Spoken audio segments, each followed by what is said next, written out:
नमस्कार दोस्तों, स्वागत एक बार फिर से आप लोगों का सक्सेस क्लासेस में। देखो, जैसे आपको पता है हम लोग एस पांडे जी की जो बुक है आपका सोशियोलॉजी ऑप्शनल के लिए, वो कवर कर रहे थे पेपर 1। उसी क्रम में देखो टारगेट पार्सर्स हम लोग देख रहे थे। तो आज हम बहुत इंपॉर्टेंट जो टॉपिक है क्या, समाज के बारे में मार्क्स और पार्सर्स की तुलना देखेंगे। यूपीएससी में 2 बार इस पे जो कि क्वेश्चन आ चुका है, एक बार शॉर्ट में एक बार लॉन्ग में, जो कि इस टाइप का क्वेश्चन पूछा जा चुका है। तो ये टॉपिक अपने आप में इंपॉर्टेंट हो जाता है और इस थ्योरी से आपको, इन दोनों के अंतर से आपको काफ़ी क्लियर भी होगा, इन दोनों लोगों के जो अपने ओपिनियन है समाज को लेके, उस कॉन्सेप्ट में भी आपको काफ़ी क्लियरेंस देखने को मिलेगा। तो चलो शुरू करें फटाफट से आज का पहला टॉपिक। शुरू करने से पहले जो भी सर में अभी तक चैनल को सब्सक्राइब नहीं किया, फटाफट से चैनल को सब्सक्राइब करके चैनल के साथ जुड़ जाइए। तो देखिए, आज का हमारा पहला टॉपिक क्या है, यही है समाज को हम देखेंगे किसकी नज़र से, एक कार्ल मार्क्स की नज़र से, दूसरा पार्सन्स की नज़र से। ठीक है, दोनों में देखेंगे क्या समानता है, दोनों में क्या अंतर है समाज के दृष्टिकोण को लेकर। तो चलो, एस पांडे जी लिखते हैं कि प्रारंभिक समाजशास्त्र के विकास में जर्मन विचारक मार्क्स और अमेरिकी विचारक पार्सन्स के विचारों को महत्वपूर्ण माना जाता है। यानी ये जो आपके कार्ल मार्क्स और पार्सन्स, ये किस तरह के समाजशास्त्री, ये देखो आरंभिक समाजशास्त्री है। जो समाजशास्त्र का जन्म हुआ था तो उस समय समाजशास्त्र के विषय में काफ़ी जो कि समाजशास्त्र को एक तरह से कह लो डेवलप वगैरह कर रहे थे, यानी ये आरंभिक समाजशास्त्री है। ठीक है, एक कॉमन बात हमको मिली दोनों में कि दोनों क्या है, आरंभिक समाजशास्त्री है।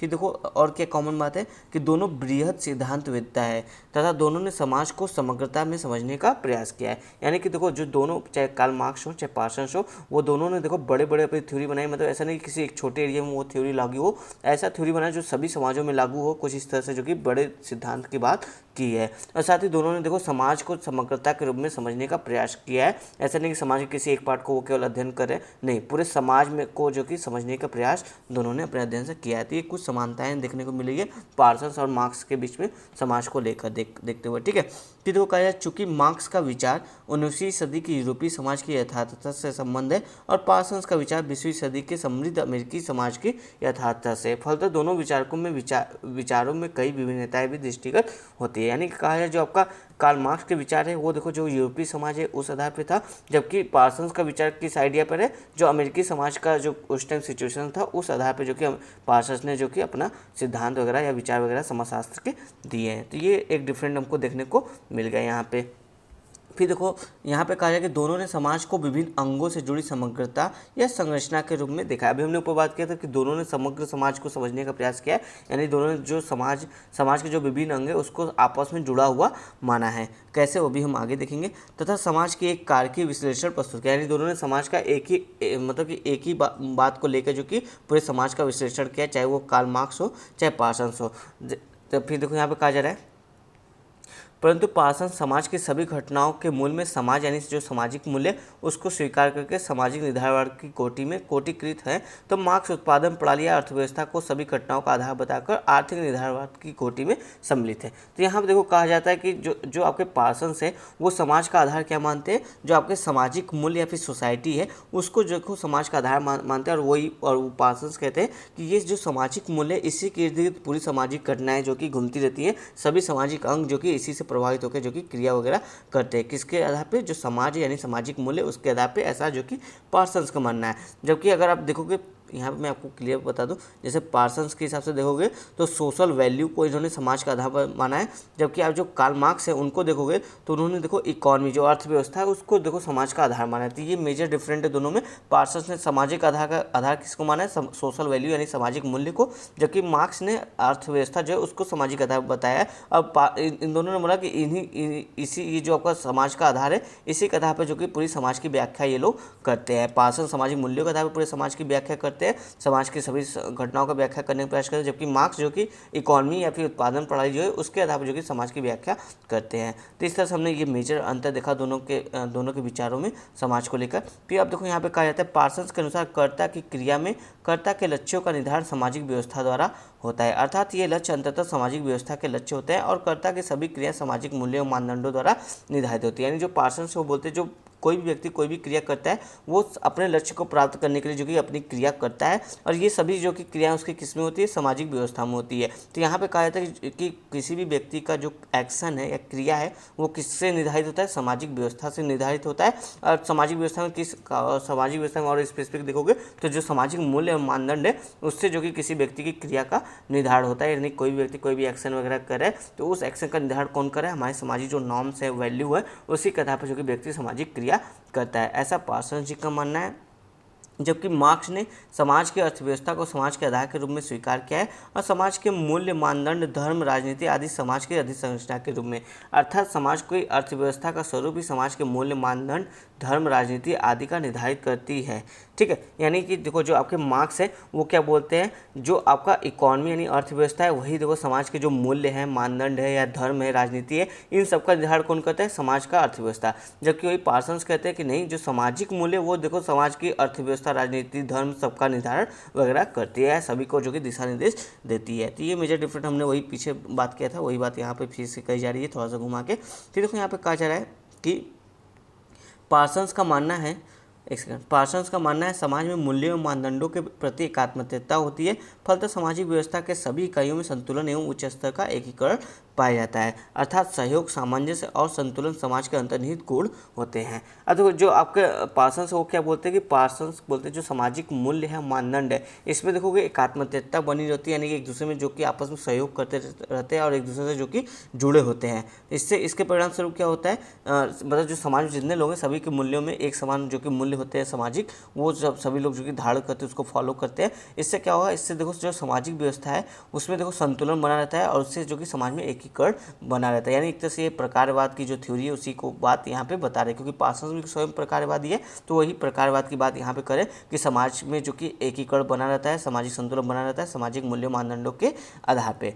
ठीक है, इस तरह की बात करते हैं। सामाजिक व्यवस्था में परिवर्तन तो होता है परंतु इसका संतुलन भंग नहीं होता है, अर्थात सामाजिक परिवर्तन संतुलन की एक ही अवस्था से दूसरी अवस्था में परिवर्तन के रूप में घटित होता है। यानी कि जो आपके पार्सन्स है वो मानते हैं कि सामाजिक व्यवस्था में परिवर्तन तो होता है, लेकिन जो आपके सामाजिक मूल्य है ना उसमें कोई भंग नहीं होता, यानी सामाजिक मूल्य बरकरार रहते हैं, उसमें कोई जो कि त्रुटि वगैरह देखने को नहीं मिलती है। ऐसा नहीं कि पूरा सामाजिक मूल्य वो पूरा चेंज होकर नया मूल्य आ जाए, तो इस तरह की स्थिति नहीं होती। हाँ, परिवर्तन होता है, बहुत ही धीमी गति से होता है, जिससे जो कि संतुलन बना रहता है और समाज जो कि एक अवस्था से दूसरी अवस्था में धीरे धीरे जो कि परिवर्तित हो जाता है। तो इस तरह का कुछ मानना है पार्सन जी का समाज जो आपका सोसाइटी है उसको लेके। अब देखो लेकिन मार्क्स जो है, चूँकि मार्क्स अर्थव्यवस्था को समाज के आधार के रूप में स्वीकार करता है, अतः उसका मानना है कि समाज के मूल्य एवं मानदंड अर्थव्यवस्था द्वारा निर्धारित होते हैं और ये आर्थिक रूप से प्रभुत्वशाली वर्ग के हितों का संवर्धन करते हैं। यानी जो जैसे जो आपके पार्सन्स हो क्या बोलते हैं, जो सामाजिक मूल्य मानदंड है वो देखो पूरे समाज के निर्धारण करते हैं, लेकिन जो मार्क्स जी वो बोलते नहीं,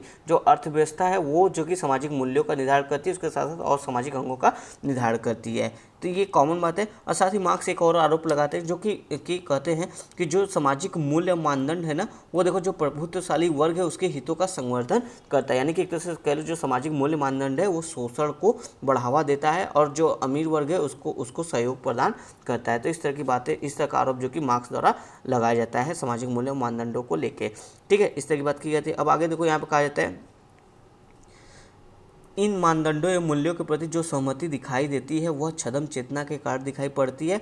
वर्ग चेतना के विकास के साथ साथ इस छद्म चेतना का प्रभाव क्षीण होता है तथा प्रचलित मूल्यों और मानदंडों के प्रति असहमति, वर्ग संघर्ष, क्रांति द्वारा समाज में आमूलचूल परिवर्तन घटित होते हैं। अब देखो मार्क्स क्या बोलते हैं, जो सामाजिक मूल्यों को लेकर जो सहमति समाज में पूरे समाज में बनी हुई है वो दरअसल छद्म है, यानी कि केवल दिखावा है, वो कुछ ही पल का है, हमेशा वो परमानेंट वो मूल्य नहीं रहेगा। क्यों? क्योंकि जब देखो जो समाज के निम्न तबका यानी जो श्रमिक वर्ग है उसमें जब चेतना आएगा तो वो एकत्रित होगा और इन सामाजिक मूल्यों को जो कि मानने से मना करेगा, इन सामाजिक मानदंडों को नहीं मानेगा। तो इससे क्या होगा, इससे समाज में देखो असहमति, वर्ग संघर्ष एवं क्रांति की स्थिति हो जाएगी, जिससे समाज में आमूलचूल परिवर्तन घटित होने लगेंगे। यानी कि जो परिवर्तन की स्थिति है क्रांति से, वो जो कि परिवर्तन देखने को मिलेगा, जिससे सामाजिक जो मूल्य मानदंड है उसमें भी परिवर्तन होने लगेगा जब नई सामाजिक व्यवस्था का निर्माण होगा। यानी यानी ओवरऑल कहने का मतलब कि जो आपका सामाजिक मूल्य है, मानदंड है, ये समाज में छद्म है कुछ ही पल के लिए। जब समाज में परिवर्तन होगा तो इन मूल्यों में भी परिवर्तन आ जाएगा। जबकि पार्सन्स क्या बोलते हैं, ऐसा नहीं सामाजिक मूल्य में परिवर्तन नहीं होता है, समाज की बाह्य आवरण में धीरे धीरे परिवर्तन होता है, लेकिन जो समाज का जो कोर वैल्यू है, कोर मूल्य है, वो लगातार बरकरार बना रहता है धीरे धीरे।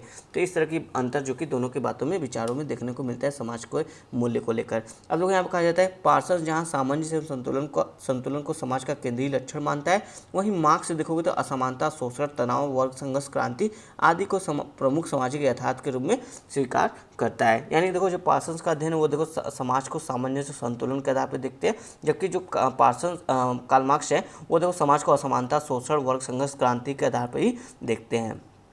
एक ये भी डिफरेंट है। पार्सन्स का मानना है कि एक व्यवस्था के रूप में समाज में ऐसी कार्यविधि होती है जिसमें व्यवस्था की यथास्थिति को बनाए रखा जाता है। यहाँ भी मार्क्स पार्सन्स के से भिन्न विचार रखता है। यानी वही बात अभी जैसे हमने देखा, यहाँ पार्सन्स बल दे रहे हैं कि समाज में जो कि कुछ ऐसा अंतर्निहित गुण होता है समाज के विभिन्न अंगों में, जिससे उनमें यथास्थिति बनी रहती है, उसमें परिवर्तन नहीं आता, जो कि पूरी तरह से देखोगे तो मार्क्स के विचार से डिफरेंट है। क्यों? क्योंकि मार्क्स के अनुसार द्वंद्व सृष्टि का आधारभूत तत्व, यानी जो द्वंद्व होता है, दो चीज़ों के विपरीत वाली चीज़ें आती है, सामने आती है, दो सामाजिक व्यवस्था में जो द्वंद्व दिखाई देता है, ये द्वंद्व देखो सृष्टि का आधारभूत तत्व है। हर समाज जो कि यह द्वंद्व देखने को हमको मिलता है, जिसको मानव समाज में भी देखा जा सकता है। यहाँ यह द्वंद्व वर्ग संघर्ष को प्रेरित करता है तथा क्रांति द्वारा परिवर्तन को संभव बनाता है, अर्थात समाज की प्रवृत्ति यथास्थिति को बनाए रखने के बजाय परिवर्तन को अभिप्रेरित करने की होती है। देखो पार्सन्स क्या बोलते हैं कि समाज में यथास्थिति बना रहेगा, इसमें परिवर्तन ज़्यादा नहीं होगा, बहुत थोड़ा बहुत परिवर्तन होगा। जबकि मार्क्स को बोलते हैं कि देखो परिवर्तन तो समाज का आधारभूत नियम ही है,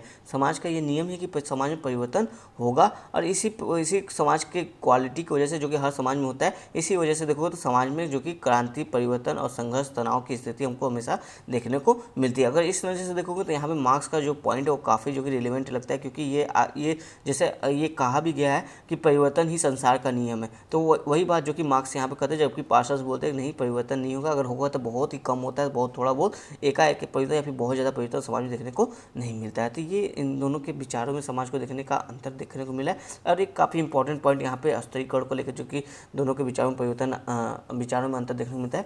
पार्सन देखो स्तरीकरण को सामाजिक व्यवस्था हेतु अपरिहार्य मानता है, यानी कि आवश्यक मानता है, जो किसी न किसी रूप में सामाजिक आवश्यकताओं की पूर्ति करता है। यानी जो पार्सन है वो जो सामाजिक स्तरीकरण, यानी जो उच्च नीच का समाज में, निम्न का जो समाज में भेदभाव है, वो उसको देखो समाज के लिए पार्सन जो कि आवश्यक मानते हैं, ताकि सामाजिक व्यवस्था अपना कार्य करता रहे। यानी जितने भी प्रकारवादी वो देखोगे स्तरीकरण को समाज के लिए अनिवार्य मानते हैं, उसी वही बात जो कि पार्सन भी फॉलो करते हैं। फिर देखो कहा जा रहा है इसके अलावा विभिन्न सामाजिक संस्थाएं जैसे राज्य, परिवार, शिक्षा, धर्म आदि भी समाज के लिए प्रकारकारी भूमिका अदा करते हैं। यानी जो आपका स्तरीकरण है और जो समाज के अंग है, ये सभी देखो तो समाज के लिए प्रकारकारी भूमिका निभाते हैं, यानी ये समाज के लिए आवश्यक है, इनका समाज में होना अति आवश्यक है। इसके विपरीत देखोगे तो मार्क्स इन सभी संस्थाओं को शोषक वर्ग के हितों को सिद्ध करने वाले साधन के रूप में व्याख्यात करता है, और स्तरीकरण को समाज में असमानता, शोषण, तनाव एवं संघर्ष को उत्पन्न करने वाली घटना के रूप में दर्शाता है। यानी जो मार्क्स है वो स्तरीकरण को कैसे देखते हैं, मार्क्स जो कि स्तरीकरण को असमानता, शोषण, तनाव, संघर्ष के रूप में देखते हैं, और बोलते हैं जो सामाजिक अंग है जैसे राज्य हो गया, परिवार, शिक्षा, धर्म, ये जो भी सामाजिक अंग है, ये सभी जो आपके पूंजीपति वर्ग है उनके लिए सहयोग का काम करते हैं, जिससे शोषण समाज में और बढ़ता है। तो इस तरह की बातें यहाँ पे करते हैं।